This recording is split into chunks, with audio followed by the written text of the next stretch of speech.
Hello and welcome to Esoteric Discussions with me, your host, Valentine St. Aubin, a show where we go deep down into the rabbit hole. You can catch me every other Wednesday evening from 9 here on Peterborough FM and online. If you want to learn more about me, please visit my website at valentinesaintaubin.co.uk. You can also listen to the archives of the show on my website as well.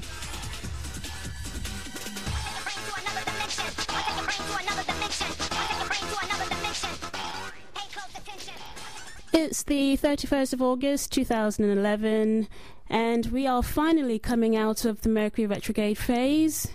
It will be officially over on the 9th of September. So, we still have to be on our toes while we go through this shadow period. So any delays, technical difficulties, computer files going missing, and miscommunications will soon be coming to an end. So, what is Mercury retrograde all about? I can't even speak this evening. Retrograde. The planet Mercury is the planet of communication and travel. Anything such as writing, thinking, such as like the thought process, contracts, travel, computer equipment, cars, electrical devices, are all areas of Mercury's domain because they have to do with the relaying of information and communication. So when he goes into retrograde motion, which is simply a technical term used to say that the planet is moving backwards, although from our point of view, above he's not actually moving backwards, but from our point of view it does look as if the planet is moving backwards.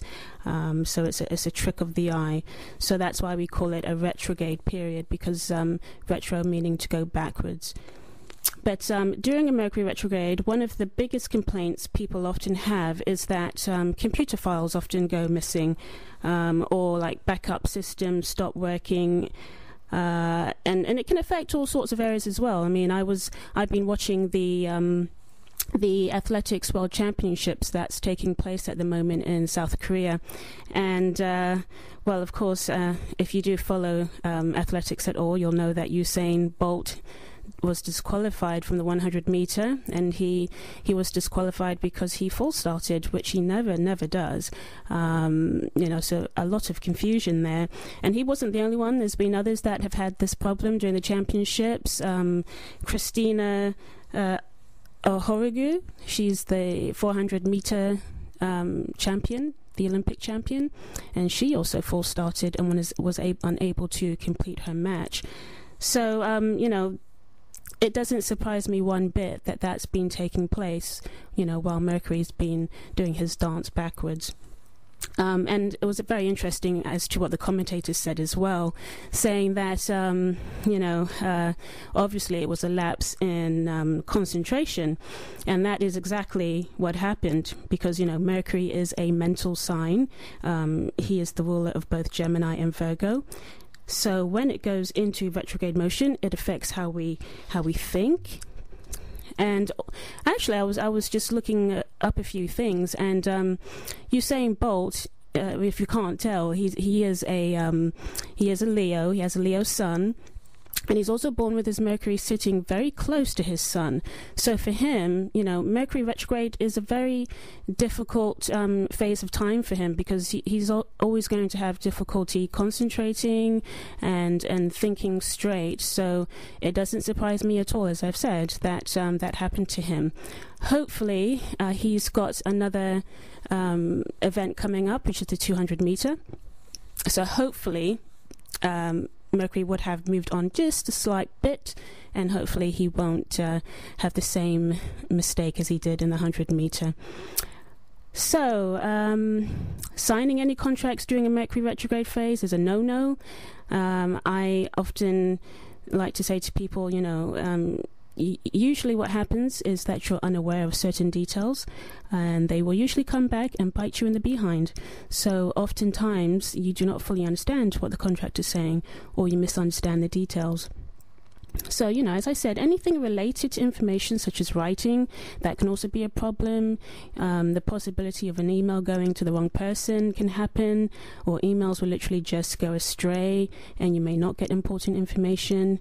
So, these are all things that maybe you yourself might have experienced in these last, I would say, about 6 weeks, because the phase is actually a very long phase, even though we are now finally coming to an end.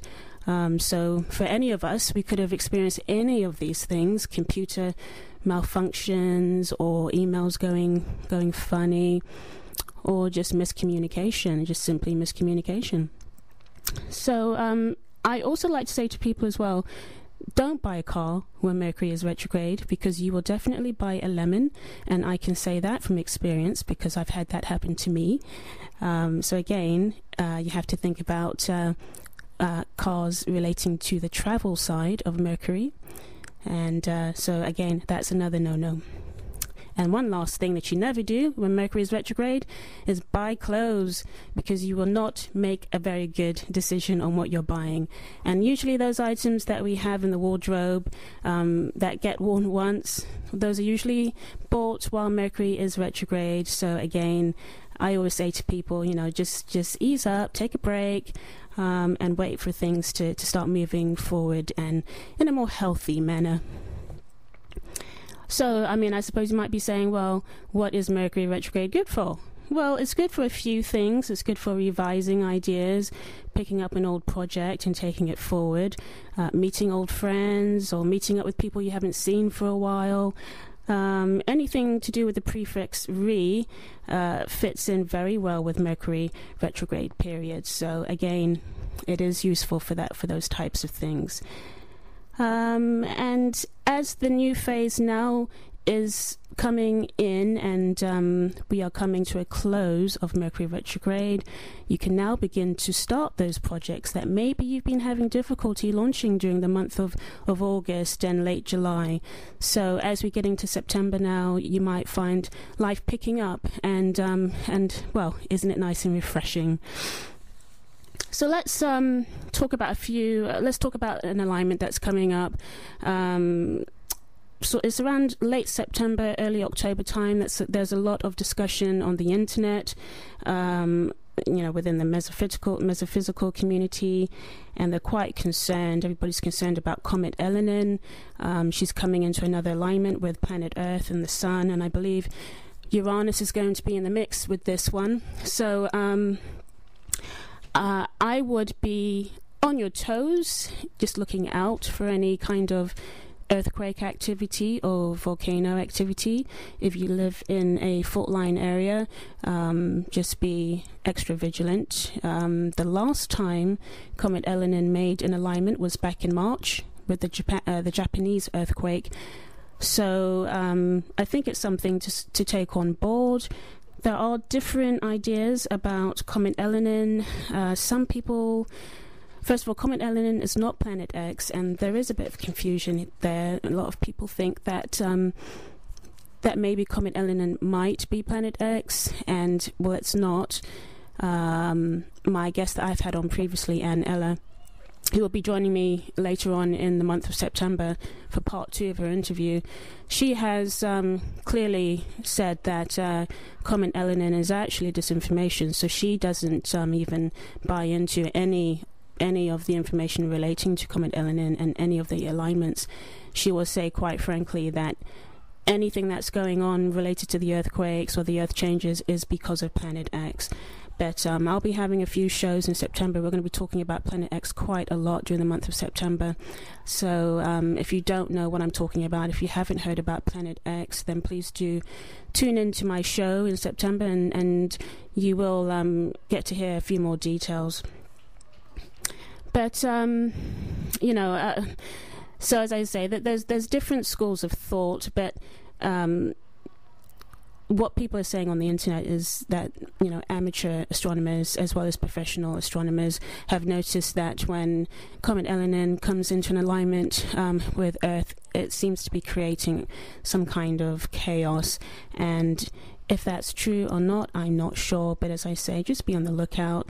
Many of us are worried about the New Madrid fault zone moving and causing the very big catastrophic earthquake that is due.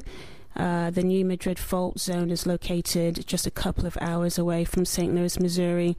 So if a high-level earthquake hits at a magnitude of about 8.0, it will actually devastate the Midwest and the eastern side of America. So, the government's well aware of all of this, and they, again, they have their own get-out plans set up. I'll be talking about that with Anne as well.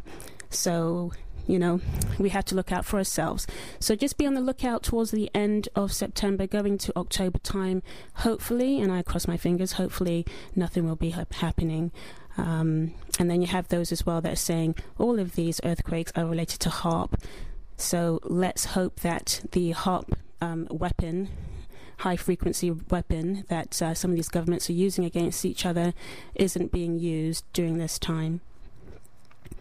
As I always say to people, you have to size up information for yourself. You have to go with what you believe, and always do your own research, Never just believe what one person says. Always research something for yourself and educate yourself on the facts. So, we have a very, very busy show tonight. Let me just tell you my news, just in case I forget.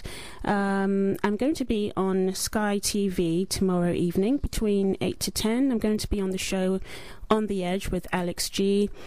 If you have Sky, which is a paid satellite subscription here in the UK, you can see me on Controversial TV, Sky Channel 200. Controversial TV does not air on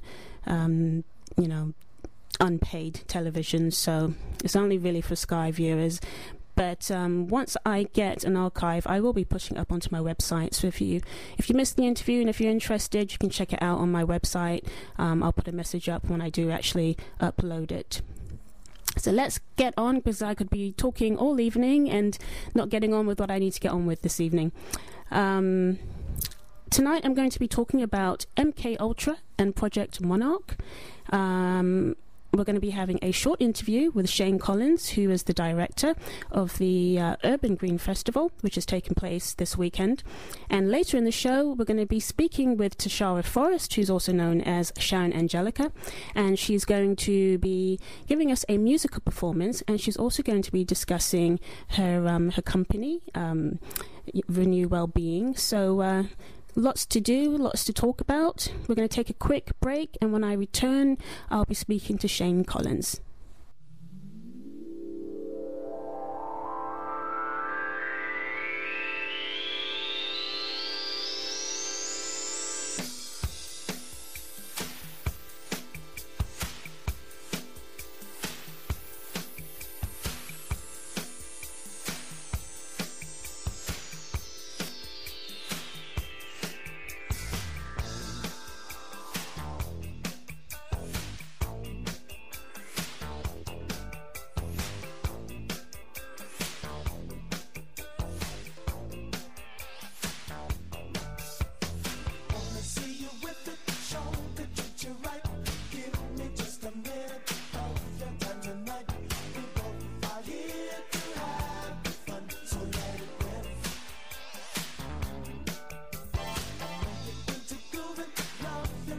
Language, baby, let me know.